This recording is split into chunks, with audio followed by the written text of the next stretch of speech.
As the token Gen Zer here, who the heck is Fawn Brody?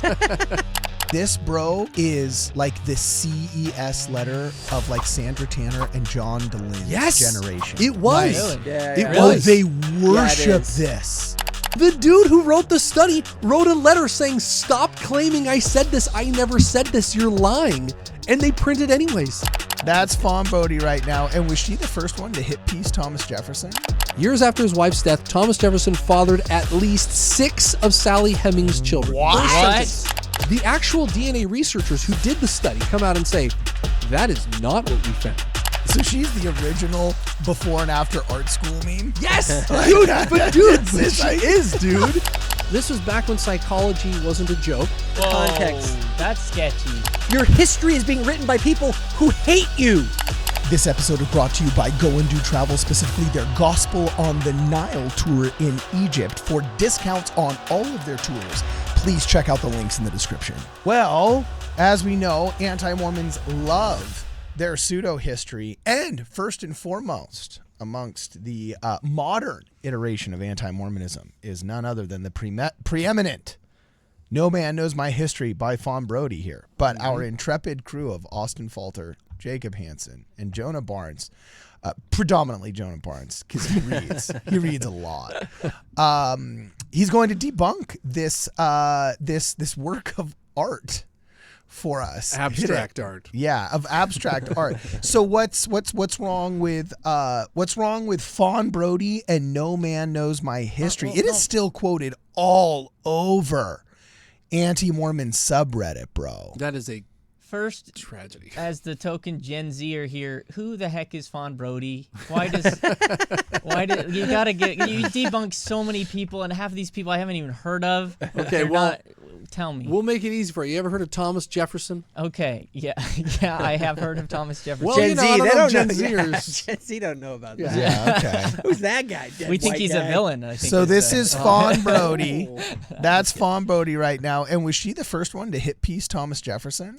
What we're gonna do. So what's amazing is that there's rarely crossover like this. Usually the anti-Mormons come after us with their pseudo history, and they just tar us, and historians just sit back and they're like, not my problem, and they just let them get away with it. But in this case, this shoddy pseudo historian, did to Thomas Jefferson what she did to us. And You're so, talking about Fawn Brody, right? Fawn Brody. Okay. So this is a cool case study that you can look at, somebody everybody knows, Thomas Jefferson, and read back into it. Okay, this is how they treat Joseph Smith. boy who cried wolf. It's kind of an interesting case study. So what happens is Fawn Brody is the niece of David O. McKay. Okay? So David O. McKay, president of the Church of Jesus Christ Latter-day Saints. Wait, I think. Total Chad. Bummer. I love it. Wait, Amazing but guy. Then she's related to Jim Bennett. Sure. Yeah, I think he's Well, I guess that sort David of makes Omega. sense. Oh, jeez, bro. Come on. Jacob is here. You and you alone are responsible for what you say. That's your one for the episode, all right? So, Seminary teacher Jacob, still teaching seminary. so yeah, because it's one of those that he's related to. Yeah. Okay, Well, keep going. So she's David O. McKay, general authority, and her own father also is general authority of the church. She is born in Utah in like 1915. This is a long time ago. And she goes to University of Chicago to study history, and she becomes disillusioned with the church, which was very mod. And, wait. So she's the original before and after art school meme? Yes, But she is, dude. But she totally is, and it gets You can't even see in better. the black and white photo, but her hair is blue. Dude, Is that what you're saying, dude? Yes, like it gets even better. So she goes off, she becomes a historian. But I actually think, so she studies history, okay?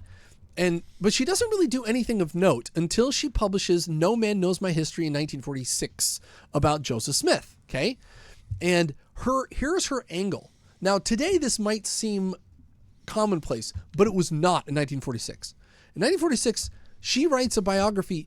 It's called a psychohistory. What? Not my term. Which means that what she tries to do is use psychology. She reads in psychology to the history to say, here's why they did. Here's what they were thinking. A little bit of context. That's sketchy. Yeah. It's like the people that try and diagnose Donald Trump with all these mental illnesses Yes. from Twitter. She's an OG. Here is something that this was during the time of sort of the early half of the 20th century. There was a belief at that time of scientific progress that we were getting to this point where we could explain everything, and it was very much this notion of psychology at that time was becoming a thing, and it's a science. And if it's a science, you can use science. Wait, but psychology didn't explode until post-war to try and explain the Nazis. You're talking about behavioral science but with this like was one of the Freudian. Yes, Freudian stuff. Okay. Exactly. That's what I'm talking about. I'm talking more about like the Freudian stuff, but it's all Carl part of Jung this movement, this early 20th century progressivism that thought that through science we're going to be able to figure everything out. And so she is glomming onto that sort of zeitgeist and saying, hey, like I can use this science to analyze, like Joseph Smith, who he really was, proved by science. Yes, and this was back when psychology wasn't a joke. And, for all you Gen Zers, once upon a time, psychology wasn't a complete joke. But, okay, so she's like the OG, literally, in her Wikipedia, it says psychobiographer. That's her title. She's a psychobiographer. One of the original wrote a psychobiography. Oh, yeah. Right Oh, there. my gosh. Here it is. It literally says, was an American biographer and one of the first female professors of history at UCLA. Oh, boy. UCLA. Not a good look. She is best known for Thomas Jefferson, an intimate history work of psychobiography. Yes. And no man knows my history. And just like That's Jacob funny. said, she wrote 5 biographies, 4 of which incorporate insights from Freudian Dude, why psychology. is it always it's wealth that just scrambles people's brains? Look at this. Raised in Utah in a respected, if impoverished family. Now, she was impoverished until she married a very successful nuclear strategist. He had a PhD in global strategy or whatever, Bernard Brodie. So her name was, she's born Fawn McKay. She becomes Fawn Brody. And they're very much in the elitist. Well, and I mean, we all know that Freud, everything Freud said was totally correct. Totally correct. Like if she was Aged using so well. Freud as the lens to analyze historical figures, this is just airtight. Dude, Sigmund Freud was my boy. Tread lightly. Sigmund Freud was my boy. All right?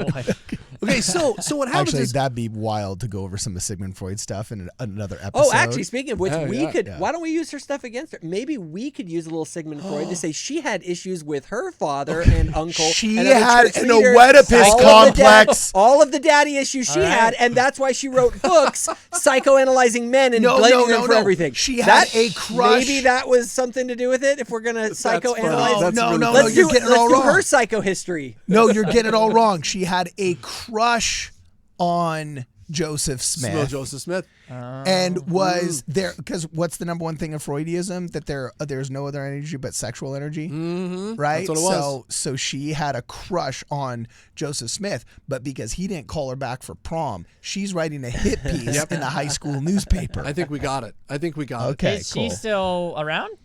No. She was born in 1950, She bro. died She in predates 1950. Russell Okay. M. Nelson. Not by much, Brody. though. That's funny. Dude, what if we found out Russell M. Nelson actually went on a date in his early teenage years Well, what's with crazy? Fawn Brody? My mother-in-law went on a date with Henry B. Eyring. Wow. My wife's mother went on a date with Henry B. Eyring. Yeah. What? Did they go home and watch family home evening slides?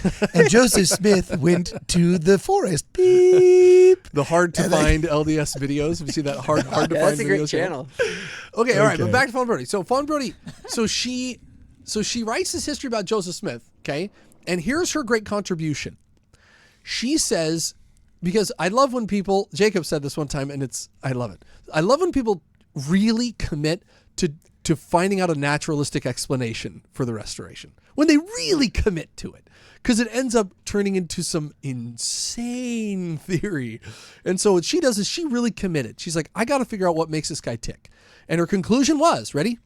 That Joseph Smith was just a blubbering, blundering fool who kind of accidentally birthed the LDS Church. It was an accident.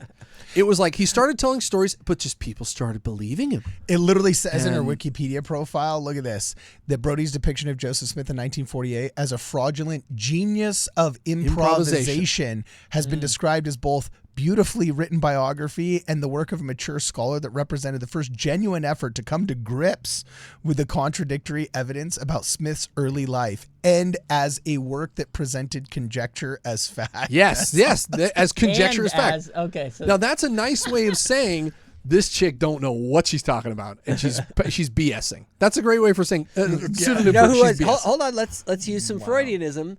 Maybe she was the genius of improvisation. Oh my goodness, this is so meta. I love this. Okay, so she writes this biography, trashes Joseph Smith. He's just making it up. People just believe it, whatever. That biography, no one really notices it except for us, except for members of the Church of Jesus Christ. And we're like, hey, okay, you're wrong about this, wrong about this, wrong about this. Well, there was a guy, Hugh Nibley, who I'm a big fan of, Dr. Hugh Nibley, who was an actual scholar, a polymath, a savant, who wrote a response to this called "No, Ma'am, That's Not History." Okay, No man knows my history. no. No, man. No, ma'am, that's not history. So In this that book- classic 70s book style. Yes, it looks so 70s. yeah, that's Yes. great. So now for all the people out there who are like, the church doesn't want anyone to know, or his history, whatever. BYU sold in their bookstore "No Man Knows My History" by Fawn Brody for years. In the BYU bookstore, you could buy this. But they didn't teach seminal, me about They didn't teach me They history. didn't teach it. They were hiding our history. They don't want us to know it was in the safe. It was in the safe. So you could buy this at the BYU bookstore, and then when Hugh Nibley writes this, "No, ma'am, that's not history," BYU bookstore actually bought them both, packaged them together, and sold them as a duo purchase Dude, in the That's bookstore. freaking funny. We're selling used the to- book we used to just so have- we can We have mid-level managers that back in the day that were so much cooler than our mid-level managers today. So they sold them together. "No, ma'am, that's not history" is actually quite snarky and quite delicious. It's a very fun read. If anybody, her book is huge. Jonah, you're not into like snarky historical books. I would never. I think he's very, very. Dude, out but of you don't place. understand. People believe this garbage. They do. Oh, still do. They believe this garbage. This is the equivalent of Jacob is the clipping somebody on YouTube, playing their 10 minutes, and then just slamming them right after. That's right. Well, you don't All the understand. Like feedback. this, bro, is like the CES letter of like Sandra Tanner and John DeLynne's generation. It was. Really? Yeah, It yeah. Oh, was. they worship is. this. Yes, you had. And like literally, the epitome of lazy learner is this. You could not get a seminary student, Gen Xer that hates the church and is transing his kids right now. You couldn't get him to read this much of the Book of Mormon, of the end side of anything. But the second they rage quit over daddy issues or whatever, they would like buy this and do Devour book it. clubs, dude. Like, yeah, I'm not kidding you, dude. It's the craziest thing. But you're right. So Mormonism Unveiled was kind of the biggest anti-Mormon book back in the 1830s. This was a huge deal. This "No Man Knows My History" in terms of anti-Mormon publications. Look how thick it is. It's a massive tome, and it's all cited and looking all historical. This is dressed up in the veneer of academia like nothing had ever been. The Mormonism Unveiled is basically like, I have affidavits from people who hated Joseph. Here's what they said, and some sarcastic review of the Book of Mormon. That's basically Mormonism Unveiled. But this was like University of Chicago history professor who's writing this. Niece She's the of the niece president, yeah. of the prophet. Yeah. Who's writing this? I mean, can you and believe this? Utahns just love it because it's like their first sniff of relevance on the Yes. world stage because it's written by somebody who actually did a biography of somebody else that mattered besides Joseph Smith to them. You know, like Yes.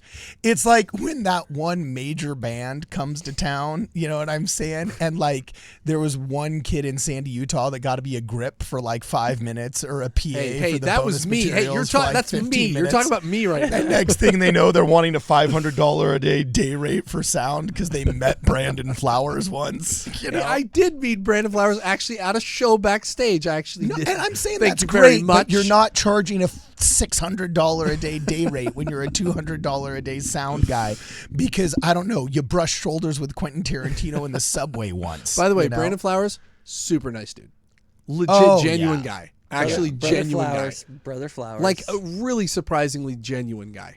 Anyways. It's good to hear, baby. Anyways, so Fawn Brody writes this thing. Nobody cares except for us. Now, fast forward 30 years. She writes 2 more biographies about some nobodies that no one cares about. Then she decides that she's going to go after Thomas Jefferson. Now, Thomas Jefferson, everybody knows about Thomas Jefferson. There's lots of historians who comb over everything that Thomas Jefferson ever did, right? So this is a big deal. She's stepping on the tiger's tail with this one, okay? Now, this is why this is so important, okay? She does to Thomas Jefferson what she does to Joseph. If you look in the Discord, Yeah. I have right here. at the very no. Go down, right above. It's just before the picture of Don Bradley, Okay. a real historian. Those 2. See those 2 right there? Gotcha. It's Italian. They're highlighted. Bring up these. In No Man Knows My History, Fawn Brody drops the accusation. Whether or not Fanny Alger bore Joseph Smith a child is unclear, right? Why say that? And then in another place she says, there is some evidence that Fanny Alger bore Joseph Smith a child. Okay? She doesn't provide any of this evidence. Is she citing her own She just says, book line? there could There's be some out evidence. there. Some have said. Some have said, there's right? a rumor out there that Some have said that I started. my cousin Okay. said the other day. We were just like brainstorming, maybe. Yes. Okay, now, keep that in your head. Well, this is what they did to the Covington Catholic kids. They did a hit piece Yes. on them, calling them racist. And then NBC was able to say, well, it was newsworthy in these were public figures because ABC was Because talking we about made them. it newsworthy. And then ABC said, well, we were able to talk about them and it wasn't libel or slander because NBC was talking about them. NBC Right. could say CBS was talking about them. Okay, Right. Real quick, just as someone who is currently in the midst of producing an 8-part series on the life of Joseph Smith for my channel, everyone watch out for that coming soon. Going to be epic. I can just say that as I've dug into the primary sources, the amount of gossip about Joseph Smith that exists in the rumor mill, like I would say, here's the thing: if you want to study Joseph Smith seriously, you have got to figure out what sources you're using because there is, and what I mean is as what I have found is as you get closer to the primary sources, the more the picture emerges that is like the one that you've been taught. Right. But as you get away from those primary sources, you just get the most wild freaking third-hand gossip about Joseph Smith that is out there. Well, And there's tons of it. Take Jacob Hansen, controversial figure. What if you took 1% of the tweets about him, subtweeting him, and that's your historical record? Just a random selection. Some are good, some are bad. You would have no clue about him, and Your that's kind of sample what size. we're working. Yeah, your samples, and we have a source, but how much was rumors were spreading around, and if that's one of the sources, you've gotta get clear on it. And you rely on historians like this to figure this out. Yeah. You rely on Fawn Brody to do this. And so this is what she presents and says, there's some evidence, never provides it. There's a rumor. Great. Right. Thanks, historian. Who cares, right? Okay, so keep that in your head because this is going to be very important. So now she goes after Thomas Jefferson, okay? Now, she's not the one who invented the... Now, just like Joseph Smith had a bunch of people who hated him and were gossiping about him, Thomas Jefferson had a bunch of people doing the same about him. Now, if you know the election between Thomas Jefferson and John Adams, if anybody's aware of this, John Adams was a Northerner. Thomas Jefferson was a Southerner. Northerners and Southerners hated each other. Southerners said, you Northerners are pasty, effeminate. You're locked in your rooms, counting your pennies and all these things, and you should be ashamed of yourselves. And the Northerners said, you Southerners are brash brutes. You're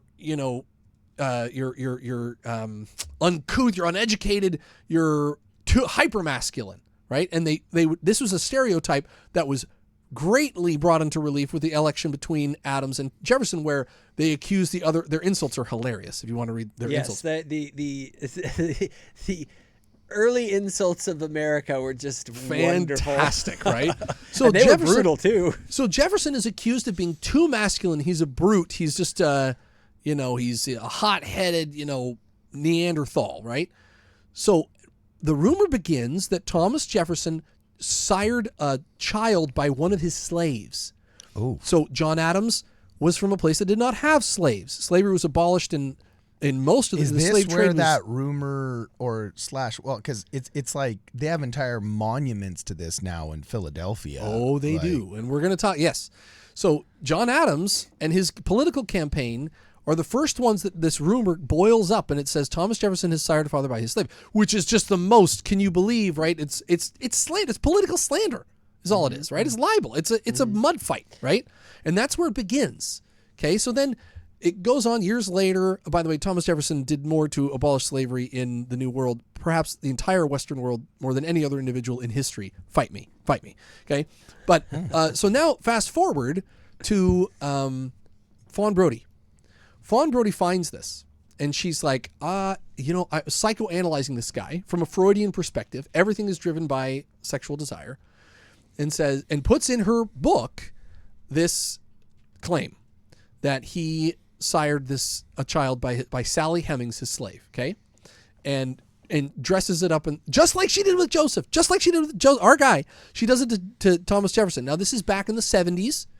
Okay, and all these psychologists are, maybe, And fast forward to the 90s, DNA comes out, this new science, okay, and they do a study on the DNA of Joseph Smith with one of his descendants, who had claimed Joseph Smith or Jefferson? Thomas Jefferson. Pardon me. Yeah.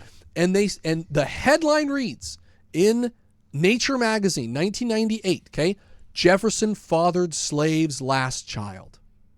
Okay, this is like groundbreaking. Yeah, this is right? my understanding of the story. So I don't know the second half of Isn't this. it? Your understanding. I've just been kind of. I've quoted this perused the too. Did I popular- misquote? It's like, oh yeah, everybody knows he fathered it. They proved it by DNA. Yeah, you just bought it hook, line, and sinker. Exactly. I'm just that's what lazy you did, learner. Jacob. But unlike some, I may be a lazy learner, but I am willing to consider all of the evidence and perhaps change my mind. Jacob is such a lazy learner. You heard it here. Okay, so then they come out with this Nature magazine. Now, the very next, 2 months later, the actual DNA researchers who did the study come out and say, that is not what we found. They come out and say, stop, you're lying. And we have a citation from them in the very, this is November 98. Nature comes out and says, conclusive evidence. January 99, 2 months later, the head researchers come out and say, when we embarked on the study, we knew the results would be not conclusive. Okay? We think we've provided such data, probabilistic interpretations we made are tenable at present. Okay? Then they come out again, and you see the one that's highlighted. The title assigned to our study was Misleading. It presented only the simplest explanation of our molecular findings. Okay, they're saying that's not true. And then there's a third one, Tenable Conclusions. Thomas Moore, he says he's correct when he says that our genetic findings, my collaborators and I reported in the scientific journal, do not prove Thomas Jefferson was the father of Sally Hemings' children. So as soon as they come out with this headline, within 60 days, the researchers say, no, that's not what we said. That is not what we said. That is not true. Okay. Now, wait, so you're saying they fulfill Anti-Mormon rule number, I think it's 9, that it has a thin veneer of their literature always has a thin veneer of academia, but lacks the verifiability thereof. The veneer of academia is the theme of this episode. Fawn Brody and these guys doing the veneer of academia. There's one more highlighted there, Carden, in the Discord. Okay. In that same article, they say long before we had, and these guys have written this letter to the publication to repair the damage of this headline. Long before we had any idea what the findings would be, I repeatedly said for the record that this study could not prove anything conclusively. He says, stop it. Stop saying this, okay? So then we get better at DNA. Okay, remember in the 90s when we first discovered DNA and everyone's like, dude, this totally proves everything. Exactly. They thought DNA proved that OJ was guilty. There's oh, jeez. What the heck? I was like nodding along. Wait, no. Yeah, Austin doesn't know who OJ is. I know. He's like, orange juice? Why is orange juice guilty? Oddly enough, why do we hate orange juice? Yeah. That's a story that your grandchildren are going to be like, did they really? Yes, they really. Yeah, they really did. Okay, so then we get better at DNA. Turns out What they actually found in the DNA study is that Sally Hemings' descendant was descended from somebody who had Jefferson DNA. Jefferson DNA going back to Thomas Jefferson's grandfather. Oh, so somebody in the Jefferson family. The Jefferson family fathered this child. What, so he had some misbehaving cousin or what? Well, then historians say, yeah, you morons, we've been saying this for centuries. Thomas Jefferson had a brother, and his brother Randolph was a bit of a frisky dude. Oh, is that what this little graph is right here? Right. They have historical records. I mean, they have historical records, which is already, they don't have any kind of basis for this rumor of Thomas Jefferson and Sally Hemings. They have records of people saying Randolph snuck into Sally Hemings' quarters. Randolph was frequented when Thomas Jefferson's gone in Paris, which is, by the way, when this child was supposed to be conceived, when he was gone. Randolph is sneaking in to the slave quarters, and I don't know what he's doing there. And he's always being very friendly with Sally Hemings and yada, yada, yada, yada. Okay? So we have historical records to support this. But the historical records don't matter. We all know that Freudian analysis. Psychoanalysis. 150 years later by some lady with daddy issues is by far more reliable than that's historians. Wow. But that's the anti-Mormon Wow. creed. Like, they will say anything, and they all just universally agree. As long as it does damage to the church and to members, we won't condemn it at all. Like, we'll always talk about how in the name of science, we're just trying to operate in the name of science. But the second somebody does something wildly pseudoscientific, as long as it does damage to the church, boom, mum's the word. Look at things they've said about Jonah. Look at the things they've said about me. Look at the things they've said about you. We've literally been accused of everything, I think, except for murder. Like, maybe murder. That's not true. Carden, Actually, Carden, that is not true. You have been accused I was of about murder. to say that's a pretty Did I? common one. Is that Really? what we Remember? say leads to people Well, dying? when was I That's accused of kind of murder? that's Maybe kind I of deleted it a before I showed it regular to one. you. Oh, okay. Well, God, hey, I don't delete. I don't filter anything. But there were a couple that I was like, I'm not showing this. But to don't you Carden. guys know? 100 years from now, they'll have somebody eventually make psychoanalyze us, Jacob and then what they Hansen. will do is they will go and get affidavits. Remember all these comments that are the affidavits about people. Yes, those people, and then they will publish books based on those affidavits that they found in the comment sections of the affidavits were just the comment sections of the YouTube videos back in the day. The affidavits. That's And then you write Mormonism the book Unveiled. Mormonism Unveiled, Yes. and Ward Radio Dude, Unveiled. You're totally right. That's brilliant. The comment section of the 1830s. Okay, so we get better at DNA, and we find out that actually this is the evidence, the preponderance of evidence overwhelmingly favors Randolph Jefferson and not Thomas Jefferson. Overwhelmingly, okay? So where does this leave us? Too late. The jury is already back. The press is already printed. Everybody. and the social progressives want it to be true, to be able to show that colonialism was this rapacious, horrible. Oh, yes. White people, bad. Really? What? So the damage was done. Damage is done. If you go to the Monticello, Yeah. his plantation, Thomas Jefferson, you go to to Monticello, you walk in the door, and you're greeted with, "Hi, welcome to Thomas Jefferson's plantation. Did you know that he raped his slaves? I mean, come in here and talk all about Sally Hemings and these poor blacks that he just raped all the time. He's just this horrible guy." I mean, you walk in the door. They found the foundation of, like, outside of Liberty Hall, where, like, an original part of the Liberty Bell was or something like that. And there's, like, 2 plaques on, like, the founding fathers, and then, like, 17 on how they Thomas debunked Jefferson. it 6 months later. Oh, 2 months later. 2 months later? They don't 2 months care. later. Like, Yes. No, you listen to the docents, and it's like, okay, Yes. Thomas Jefferson, often called the father of our nation, who we need to apologize for right now because we understand that he was a horrible person who actually like they used to spend 90% of their time. 100%. Are you kidding me? He's not lying at all. That's exactly what Have they you do. been to Philadelphia and taken the tours? Hey guys, before we go any farther, I just want to put a plug in for Go and Do Travel, specifically their Gospel on the Nile tour in Egypt. I just had a chance to take the tour myself, And let me tell you, it is amazing. The hosts are incredible. You got Greg Madsen, you got Bruce Porter, you got Brian Mickelson. They show you a phenomenal time culturally, but also spiritually and intellectually. They show you all the temples, all the sites, and they contextualize the Book of Mormon, the Book of Abraham, the Old and the New Testament in a way that you have to experience it yourself. So in order to help you in that process, I have included a couple of links in the description of this video. Use Ward Radio 5 to receive 5% off all of their tours. But you got to check out Gospel on the Nile. It's an amazing experience. Check out the links in the description. Without any further ado, let's go. No, You can look on the website right now. Yeah. You can look on the website right now. My knowledge of Thomas Jefferson is like Hamilton. That's pretty much all I got. So No, I was gonna say though. what I remember. is? Do you guys know? Do you guys know the most? They did some studies on like bias in different departments in universities. Okay, do you know which department in universities has like the highest leftist bias? So sociology. Okay, it might be, but amongst the top categories, like in like the top 3, is the history department. They did a study on like how many conservative historians versus left wing ones there are. It was get the ratio in the country. I don't have the study right here, but it was literally, I'm pretty sure it was 30-1. Okay. Wow. And that's in the whole nation, including places like BYU.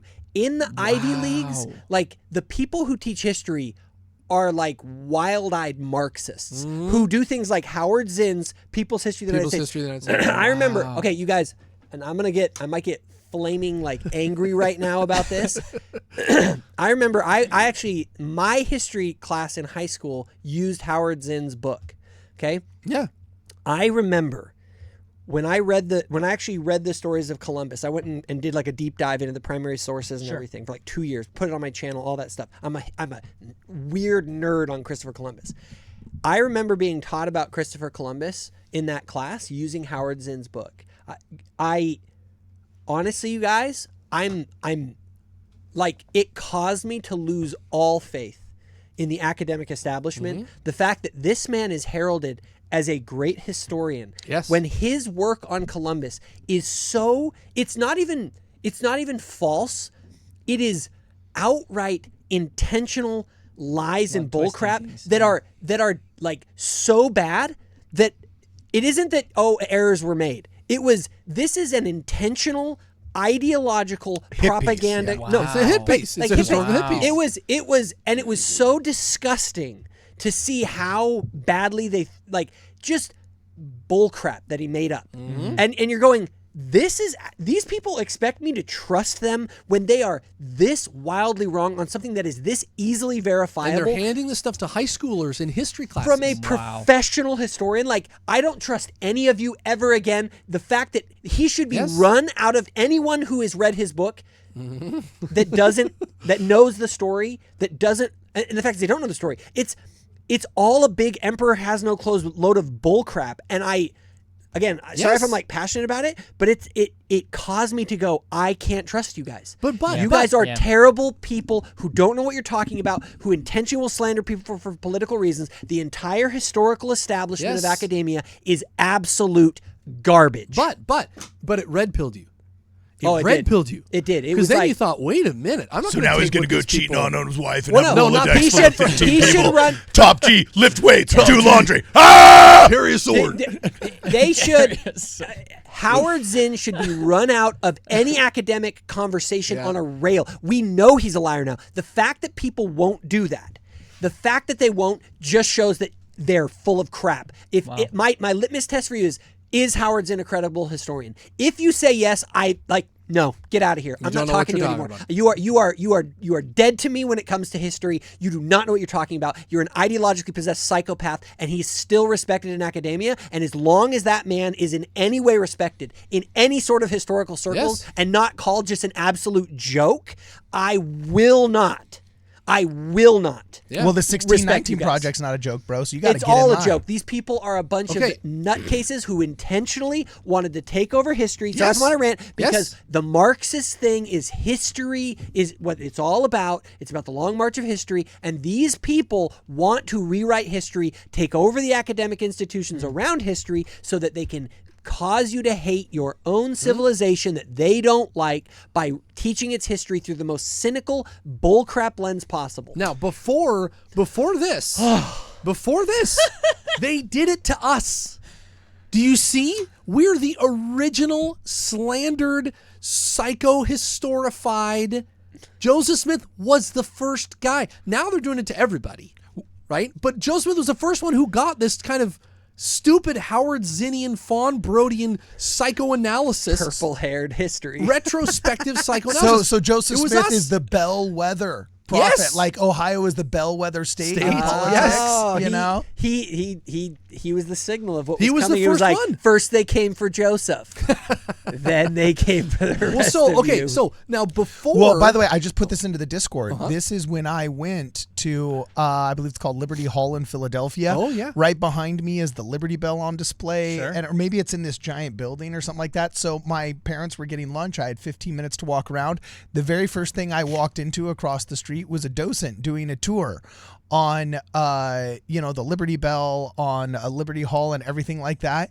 And yeah, the dude was flanked by a bunch of people dressed up as colonial people. And here he is literally telling the story of how bad our founding fathers were. Yes. And this is all stolen land, Well, that's- and Jefferson's a okay, rapist, yes. and Here's- colonialism is here's all a- white people. And Here's a theory that you guys want to know why the younger generations are so insane and hate our country and hate themselves and everything because their else. parents Rude. pay for Wow. trips Jacob. to go No, there. they take that were personally. literally they're literally I'm right here, man. when you're taught this version of history, we're the bad guys. Yeah. That's Yeah. the whole thing. It's sort of like your country, your civilization is the bad guys, and then you wonder why people act the way they do.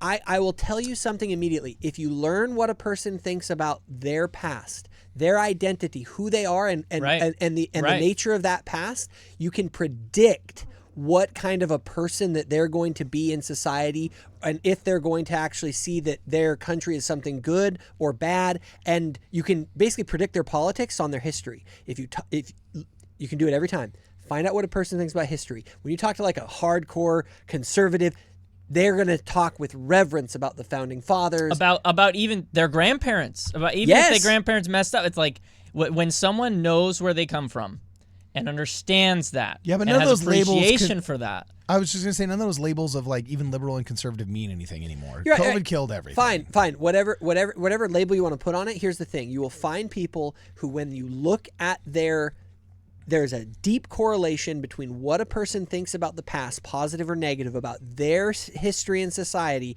that maps almost exactly onto their political ideology that they will have. And so, Wow. understand. Do you guys realize how stupid it is to let one side of a political ideology, the most radical faction, take over your university's history? Oh, It's yeah. like your history is being written by people who hate you. Yes. They want to make you a villain. Yes. Okay. Yeah, so, but we also don't do anything about it. Okay. Oh, we're not done. We're not done. All right. So you can go right now, and I am right now on the Monticello website. Okay. Okay. Is it Monticello or Monticello? It's Monticello. I have no idea. I don't know. It's I've heard it. you're Can the we pick one? You guys speak Espanol, right? It's in Spanish, it'd be ¿Cómo se Monticello. dice Monticello en español? I think it's actually French because he Yeah. was a fan of the French. It's a French thing, I think. Oh well. yeah. Monticello. Cheese and wine, little girl. I'm sure the French appreciate that. Cheese and wine. Oh. Okay, Okay, nice one. Here They on did the, save our country, so we do have to give them a little bit of credit. So on the- Washington's back's against the wall, and then the French shows like, "Thank you." on the Monticello website, it begins. The Sally Hemings section says, years after his wife, I'm quoting, years after his wife's death, Thomas Jefferson fathered at least 6 of Sally Hemings' children. What? First sentence. Now, if you go to the source that it has on the side of the page, it says it's sourced from the research report on Assessment of DNA study is where the source comes from. Let's read the assessment of the DNA study. You go read this. It says... I'm looking this up. Are you on this website right here? Yes. Okay. Yes, it's... I'm on... You go Thomas Jefferson slavery, and then a brief account. Okay. Let me guess. This is a institution of the queer socialists for Palestine. Dude. Okay, so check this out. Queers for Palestine wrote this. Is that what you're saying? It says at least 6 of it. He followed at least 6. Whoa, where's this claim coming from? Drill down. It says here's the report from the Research Committee on Thomas Jefferson and Sally Hemings, the official report, Assessment of DNA Study. This is also on the website from, guess when? January 2000. 1 year after, what was his name? Dr. Eugene Foster. He's the guy that we just read all those quotes who wrote the letter saying, stop saying I said this. Right? And here's the report. The results clearly show that comes from A. Jefferson. A. Jefferson. This study by itself does not establish that Hemings' father was Thomas Jefferson, only that Hemings' father was A. Jefferson. Okay? That's what they use. This is... And Dr. Foster is signed underneath it. That is the source that they use for... Wait, what was it again? Years after his wife's death, Thomas Jefferson fathered at least 6 of Sally Hemings' children. What? Welcome It's to history not class. true. You know what I want to see? I welcome want to to see an They history know episode. it's not guys. true. They know it's false. They have the citation pointing to a fact saying, this is not true. And then on the other page, they're like, this is totally true. I want to see an episode of Jonah Barnes going on one of these tours and just rip it into It's false. The dude who wrote the study wrote a letter saying, stop claiming I said this. I never said this. You're lying. And they print it anyways. They don't It's care. right now. Wow. It's 25 years later. And it's on the website. Wait, does the guy that did this original study, is he still alive, Jonah? Good question. What's the name of this social scientist or this He's a geneticist that did this? What's his name again? Dr. Eugene Foster, Is retired professor from Tufts and the University of Virginia. I'm looking up Dr. Eugene best- Foster. This is the best, Jonah, because we don't even have to go into the Joseph Smith stuff now. Oh, It's shoot. Okay, just- so he was 80. Oh, let's see. Today he would be 98 if he's still alive. Oh, Dr. Eugene Foster. Oh, sorry. Wait, he's dead. geneticist. Retired DNA testing. I'm sorry. He died in July 2008. No. What a Well, poor looks dude, like though, right? PBS interviewed That's him. crazy. He spent PBS 3 interview. years doing this DNA study, and no one listens to it. Yeah. And Yeah. look, the first headline from the New York Times is Eugene A. Foster, 81, dies, linked Jefferson to a slave. Right. That, like, his entire life's work has been He summed said- into one thing. The hit piece soundbite that he gave us against a founding father. Yes. Now, Wow. for Jacob's sake, which I think you'll appreciate this, between the publication of the Jefferson biography by Fawn Brody and the DNA study, there was a gap right in there, right? Okay. During that gap, historians read the book and they read the rest of the book, and they said some delicious little quotes in here about this. They said, Miss Brodie arrives at her conclusions by applying intuition to scholarship and employing the methods of modern psychology. Let's see. She does this less by any single unqualified historical fact than by a fine web of subtle references. She doesn't have any facts. She's just kind of like inferring. That's the this nice web. way to say she's just kind of making stuff Yes, up. it is. Okay, here we go. Here's another one. This is by a reviewer. This is Gary Wills. Ex-Mormon subreddit. Isn't it? Dude, like, It's yeah. all insinuation It's and all of implication. Reddit. It's Isn't all it? of It's all of Reddit. Hate So that then an place. actual historian reads this, Gary Wills, and he says, 2 vast things, each wondrous in itself, combine to make this book a prodigy. The author's industry and her ignorance. Right? One can only be so intricately wrong by deep study and long effort, enough to make Miss Brodie the fasting hermit and the very saint of ignorance. Is this you, Nibley? No, this is Who is this? Gary Wills. He's a historian of the era who was reviewing the book. Savage. And he's like, you could not, like Jacob said, you'd have to try to be this wrong about something, right? Yeah. Now, this is before the DNA stuff. So Fawn Brody's biography of Joseph Smith, forgotten. Biography about Thomas Jefferson, controversial. And then in the 1990s, vindicated. vindicated immediately. Everybody just swallows this claim. And today we're taught Thomas Jefferson sired a child by his slave. And we're taught that I was taught this in school. Wow. Yeah, I was in school. I was too. When the actual DNA researcher says, that's a lie. It's a lie. I didn't say that. You can't conclude that. And in fact, the historical data, when you actually analyze it and come up with the best hypothesis, is that the reason there's any connection at all would be because A, Jefferson was involved, and the most likely Jefferson was his brother. Right. Wow.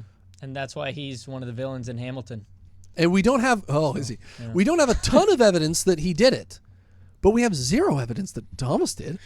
Which, by the way, I've said this so many times. I've said, looking at how they speak about me and how I behaved at X event, like I could show up to a company of a friend of mine, maybe doing a service project, taking an elderly woman to a Spencer Cox rally, right?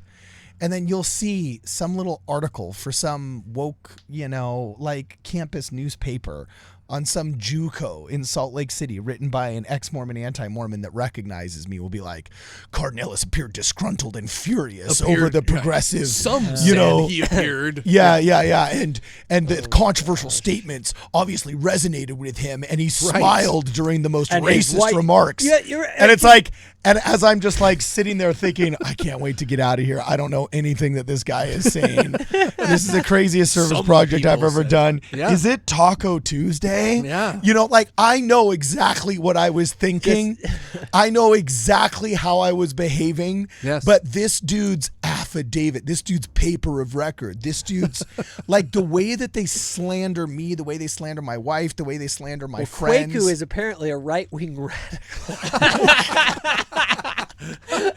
Yeah, okay. Like you have to remember that. Like people, when they look back at history, they have to recognize that these sources that are hostile, they will say the most crazy shiz. They always have. But it's like how, if I can't trust what you said about me and what I know happened in 2024, exactly how it happened, how can I trust what you said in 1924 about Joseph Smith in 1824? Well, 100%. Yes, on a generic level, but also we don't even have to go into the Joseph Smith Fawn Brody story because we just heard it. Yeah. Is that the point of this whole exercise here? I think it's hilarious that she does the same thing. Wow. Says, well, there's some evidence that he fathered a child with Fanny Alger. It's like, you don't have any evidence for this. That's the thing. It's funny, if you don't cite it, it's just like there is some evidence. It's like, so the evidence, please. And it's like, there is some evidence in my brain. And now people think, oh, Fawn Brody wrote a book. It's in the book. That's in the book. evidence. It's got citations. She's a historian. She did you know she went to the University of Chicago? I mean, she's a big deal. She's published about Jefferson. No, you know who doesn't have a PhD in history? I don't. Don Bradley. Dude. Don Bradley is a legit historian. Oh yeah. He's a legit historian. That guy, he doesn't have all the shackles that come with getting a PhD and having tenure and being in the little country club and the cocktail parties. He doesn't have any of that. Dude. Okay, before you talk about Don Bradley, I just plugged into ex-Mormon subreddit, like our craziest hate watchers that I just Googled Fawn Brody, and look, I read, quote, "No man knows my history" by Fawn Brody, so you don't have to, although everyone should. I've copied down the most significant passages, and I wish for all to partake. Oh my gosh. Why was Fawn Brody excommunicated? Richard Bushman was not. What my TBM mom thought about Fawn Brody. Happy birthday, Fawn Brody. Yes. These are all within the past year. They worship her. Dude, wow. She's one of the originals. I don't think. Oh my gosh. I just realized something. Yeah, what? John DeLynn. What is his sort of expertise? Psychoanalysis. Oh, right? yeah, wow. He's all about like see, it's funny that the historians like Don Bradley. He got a degree. It wasn't in psychoanalysis. I know, but regardless, it's all about psychologizing the problem. Okay. Because what you do this goes right into your thin veneer thing, and psychology is like the perfect place for it, because psychology itself has the thin veneer of academia. But if you look into something known as the replication crisis, you realize it lacks the biovariability thereof. Yes, like, very like well put. perfectly. That's fair. And That's that's why fair enough. when you look at all of our biggest haters, a huge amount of them are in this sort of psychology world, and all of their problems are based on, well, the psychological literature that my friends made up through their survey that they did. Online Dude, Yeah, look at I've this. seen- I've There's seen a guys. survey. Look, this dude just 2 or 3 years ago finished his own audio book of Fawn Brody. Oh my gosh. God. These people, I'm telling you, they love it more than Muslims love the Quran. They love it more than freaking. Gosh. Like it's like no It does man knows have- my I will history give and her the credit. CES I have letter. to give credit. I have to give credit. She has a catchy title. She takes a quote from That was a Joseph good Smith title. out Yeah, of, that's a out of good title. context and says, "No man knows my history." Yeah, but like, Hugh Nibley had a better one. Well, yeah. No, ma'am, that's his not was, history. his was better. Although the other part of it, which is, I think, one of the best lines from Joseph Smith, is what he says after that. He says, "No man knows my history," and then he says, "If I had not experienced what I had myself, I wouldn't have believed my story. Like I wouldn't have believed this story either." Says, In I other don't words, blame Jo- anyone for not believing my history. Yeah, I don't blame anyone. He says he didn't blame anyone for not believing his history because he said this stuff is incredible what I'm talking to you about, which in my opinion shows an immense amount of sort of humility for him to say, "You look, guys, I know what I'm about to tell you sounds nuts, but it happened." So And this is so dangerous. History is messy. It's very complicated, and we always want to believe that we don't want to believe that there were really just better people. Joseph Smith he really just was a better guy. He's just a better man. Prophetship aside, let's say he wasn't a prophet at all. Remove all the religious stuff. He was just a better dude. He's just a good man, and that's hard for people to take. And so they have to nitpick and crabs in a bucket to pull him down. Or he actually did something that they know they're too lazy to pull off themselves. Yes. So yes. they freaking just It's you an know, envy. character assassinate him from I don't think- their. I don't think that's a common reason why people who leave the church they're like, No, oh, the he's people so that good. hit It's- piece him. No, that but hit no, piece maybe Joseph on Smith. in contemporaries. They in his day. rub the Doritos off of their freaking White couch beers. potato shirts. Yeah. And they No. say, well, you know, he's Wait, but why? sired No. But 7 why tear children. down? Why tear down a statue of Abraham Lincoln? Right. What? yeah, Are you what out did- of your what did you- gourd? What did you ever do, you fat Abraham losers? Lincoln. Why do you want to believe Hey, so in defense badly? of fat losers. It's enough. Like why? What is like psychoanalysis? Yeah. Why are you so desperate to believe that Thomas Jefferson had this fatal flaw? Why are you so desperate to believe it? Because if he didn't, then you have to figure out how that guy was just a superhero and you're a schlub. And that's Exactly. hard. That hurts. Now, Thomas Jefferson was awesome. He's one of my heroes. But that aside, he's nothing compared to Joseph Smith. Joseph Smith was a true prophet of God on the earth. And he has been accused from the very beginning by the very same pseudo-historians and subreddit comments about his character and everything they could find to build all these rumors about him to try to trash the guy. Okay? Joseph Smith did impossible things, and he communed with Jehovah. And I am so proud to be a member of his church. And today, you can donate to our GoFundMe. We're building a 60-foot tall golden statue of Joseph Smith at the point of the mountain, right over where the quarry was. Okay. Oh, that would If actually you be donate today, you each get your own Saint Joseph candle to put on your shrine as well. A shrine. Well, so what's this about Don Bradley? I interrupted you. Well, so I was going to say, Don. So this is Don Bradley. This is a guy who's a legit historian, a friend of the show. Okay. He and I were in the trailer together, and so I like to say that I slept with Don Bradley. He loves when I say that. And he's honestly like super awesome guy. He's a historian out of the church. He's helping me on my Joseph project, Smith? my Joseph Is he? Smith So he was project. out of the church just like Fawn Brody. Did you know this? He learns all this history. He finds himself out of the church. But unlike Fawn Brody, he was a really honest historian, a researcher, and he goes looking into things in the Book of Mormon, and he goes, wait a minute, I can't square this circle. Right. This doesn't make sense. How could Joseph know this? I can't come up with an explanation. And he finds himself coming back to church and saying, hot dang, this guy really was After a prophet. looking at more sources than 99% Yes. anyone else. Yes. has That read this guy stuff. has seen so many of the I sources. heard his testimony. I when he heard it. I heard his testimony. I hear the testimony. I heard it good. heard and it, I brother. just, brothers. I just sobbed when I heard his story. Yeah. It is beautiful. So if you're looking for a good historian, if you're looking for a good historian for church history, go find Don Bradley. Okay. Yep.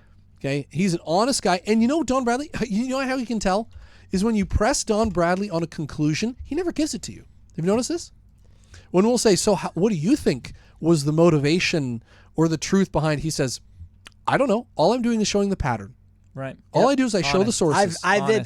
As I've been working with him, that's exactly what I get. He's a very serious historian, and so what he does is he only wants to. He'll lay out the facts. Yes. He'll give you the data, and he obviously personally has come to some conclusions about where that data leads. Sure. But when he's acting in that role of a historian, he is very rigorous and serious. He gets right down to the facts, what we know and what we don't know, and he'll talk about the things that go against my sort of theory, the data that doesn't fit what I want it to fit, and you just have to contend with it. And frankly, that's what a good historian is like. And we've had him on the show.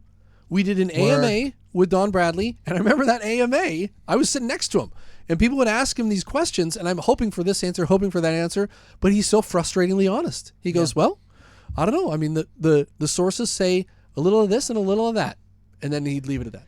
Oh, and that's one of the most frustrating things is you really dig into some of these. Anytime you have controversial history, like imagine if somebody was trying to write the history of Donald Trump 50 years from now. Jeez. Now, can you imagine how difficult it would be to be able to, how do you paint the picture of who he was based on what was said about him? If Twitter counts as an affidavit. Yeah. And that's what I'm saying Poems is that of Donald Trump. Right? Trumpism unveiled. Is that, yeah, and that's the problem with really controversial history. I found this out when I did my deep dive into Columbus, who was a very controversial figure in his time. Right. And so when you have controversial figures, you end up getting these sides that have very polarized views of them, and you have to sort through that. It's very difficult to do, and a lot of it relies on figuring out source credibility. Good sources. And figuring out source credibility, there are methods that help with that, but there's a lot of subjective sort of, you have to figure out who you think is the most credible. And that's kind of a judgment call sometimes. It's hard to do. Now, one of the last kind of funny thing I found as I was researching this is that Fawn Brody said, brought up the document that says that there was a dirty or a nasty affair. Nasty, filthy scrape versus nasty, filthy affair. Right, yeah. right. So she cites this in her book, right, and says affair. And Don Bradley's the guy who dug up and said, now, actually it said scrape is what it said. Mm-hmm. And then somebody overlaid the word affair. And the modern definition of affair, we take to mean, some kind of scandalous sexual liaison or whatever, right? But actually, at the time, it just meant it could have been an argument or whatever, right? And so Don Bradley just lays out the facts. The whole affair, what it says, right? Yeah. So some dude wrote a joke article about Fawn Brody, and he calls it "My Literary Affair with Fawn Brody." He says I had an affair with Fawn Brody, and it's because they wrote letters back and forth. And he says, well, that's an affair. So I had an affair with her. That's funny. So he says that. But Don. Wait, Don so Bradley, I can say in the intro of this video that you talked to somebody who had an affair with Fawn Brody? Yeah. It's true. There you go. So yeah. So this is what ex-Mormons do, is they say, oh, well, affair, I take that to mean this. Oh, Freudian psychology takes this. And Don Bradley's the type of guy who says, look, here's what the document said. Here's who did what when. And here's what the facts are, and it's not as dry cut as you think it is. Oh, and that is exactly, as I've dug into this stuff, what I have found when you get into the primary sources is you end up in these so many situations where it's, here's what they said, they can't be reconciled. And so it's like, what do you do? Right. What do you do? What do you do when you literally have someone says this, someone says that, and at the end of the day, you have to kind of go with who you think is more credible. Yeah. That's sort of the best approach to it. But What's called the inference to the most plausible solution. inference to the best explanation. The inference to the best explanation. Okay. Yeah, you got to pick one. Yep. And you know, there's a real simple explanation. It's a real simple one. He was a prophet. Now you don't have to figure out how the Book of Mormon was written. You don't have to figure out how everybody believed it. You don't have to figure out why all these people were willing to die for the cause. You don't have to figure any of that out. Yeah, now you're done. That's How it. we That invented is- mass hypnosis before that was even a word. Yeah, mass hypnosis somehow existed and now So, it doesn't. I will you know? say that, and this is something just from when you're doing historical analysis, and for any of the, I give crap to Dan McClellan about data over dogma, but I actually believe that is true. I just think that Dan puts his dogma over the data. But when you're looking at the data, okay, when you're looking at historical data, what you're trying to do is just you get all the facts as best you can understand them, and then you come up with a theory that accounts for the data with the least amount of wild conjectures. Okay, here's what anti-Mormons do. They don't get all the data. So, for instance, they'll talk all about the evidence against the Book of Mormon, but do they ever talk about the evidence for it? Negative. Never. No, and they say no, that doesn't even exist, and Never. that's just bullcrap. That's just a lie. That is ignoring the data. Nahum is there. You have to deal with it. You have to deal with a variety of things. There's a bunch of stuff in Joseph's story. You have to deal with the witnesses. And so in order to come up with a plausible explanation that accounts for as much of the data as possible, you have to come up with a theory that accounts for those things. They just ignore that data, and the reason why is because the only way to account for things like the Book of Mormon witnesses, like all the correspondences and the ancient convergences within the text, is to come up with these wild theories that are way crazier than just saying he was telling the truth. He was telling the truth. Yeah. So woke history, if you hate woke history, they did it to us first. We were the first ones. You hate the woke history that's taking over? They did it to us first. And you didn't come to our defense back then, by the way. Back in 1946 when Joseph Smith was being slandered by this idiot psychohistorian, y'all didn't say anything. You didn't say anything. And now she comes for Jefferson. And by the way, Came for Joseph. The only thing is the other thing too is historian's gonna historian. I get, you know what I'm saying, especially the socially progressive anti-Mormon ones. But part of the reason why No Man Knows My History was able to get away with what it was doing was most likely because a lot of people were still decompressing and coming home from war. Oh yeah, 1946. The real men and the real women were out defeating Nazis, while the spoiled progressives got to sit at home protesting, and the Blue Church got to do its infiltration trying to rewrite history, while the real men were out fighting Nazism and stopping the Holocaust they didn't even realize had already started. Meanwhile, Fawn Brody and her ilk, that's such a great phrase, and her ilk, all right, are out there saying, but he fathered a child! And just trying to, work out their daddy issues, spoiled daddy issues in print. So, so this guy was, who's the pseudo-historian of the modern day? Fawn Brody was the original. Howard Zinn is Howard the one Zinn? that is. Howard Zinn is the icon of everything that is wrong, not only with history, but with the academy. Okay, he's a cool. charlatan, liar, Marxist psychopath that people venerate as though he's actually. What now? And we'd love to have him on the show. Yeah. Oh, I'll debate that guy. I would. Give me the chance. If I get the chance to debate Howard Zinn on Christopher Columbus, I would nuke that guy. I know what he knows or what he says about it, and it's just. That'd be fun. Hold on, I do want to not psychoanalyze, but I do want to deconstruct, which you have to respect. That you have to respect. Now the room must just get quiet, and they always just listen with bated breath because he said deconstruct. So let's deconstruct her psychology here. Safe place. In all of your studies of Fawn Brody, did you see any implications that she was following anti-Mormon rule number 13, where it's always political first?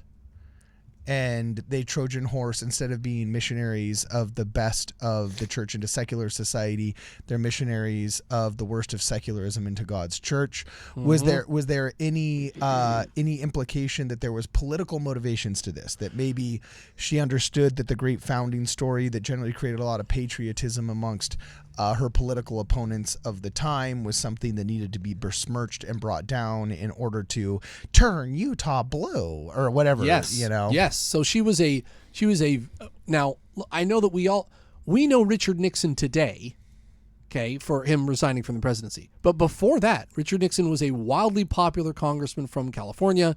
He was on the House of Un-American Affairs Committee. He was he was elected president. He's a very popular guy. Okay.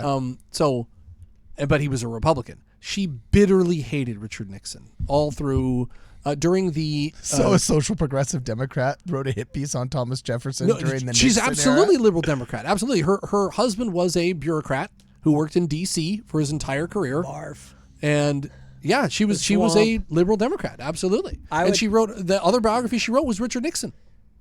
She wanted to psychoanalyze. That's right. Did she write a hit piece on Richard Nixon? That's right. I forgot about Nixon. Yeah, she wanted to do that as well. This is what they do. They go find these figures after they can't defend themselves, and they write some psychohistorical book or psychoanalysis on them, saying here's what the real motivations are, and they focus on only the data that they want. This is what they do. Wait, so you're saying that this is a politically motivated author that not only wrote a hit piece on Thomas Jefferson, who she hated, and Richard Nixon, who she loathed, and then we don't see it coming, that when she writes it about Joseph Smith, it's just a bunch of hit job hogwash? Yes. Well, but she wrote Joseph Smith's biography before. That was her first, 1946. So it must be true. And no one came to our defense then. There was no Boy Who Cried Wolf yet with her. Right? And well, they don't care if they're going after old Joe Smith. That guy's obviously no one a cared. fraud. The historians. Then all of a sudden, when she writes on Thomas Jefferson, these real historians come out and say, "You're a terrible researcher. This is horrible." And you're like, "Yeah, that's what we've been saying for 30 years." Right? We were the first ones. You don't like this woke history garbage? We got it first. But on Reddit, she's so widely respected. Yeah, which is hilarious. Oh, hilarious. Apparently, her ashes were scattered over the Santa Monica Mountains. Probably because she taught at UCLA. And just we'll leave it with this, okay? Two vast things, each wondrous in itself, combined to make this book a prodigy: the author's industry and her ignorance. One can only be so intricately wrong by deep study and long effort, enough to make Miss Brodie the fasting hermit and very saint of ignorance.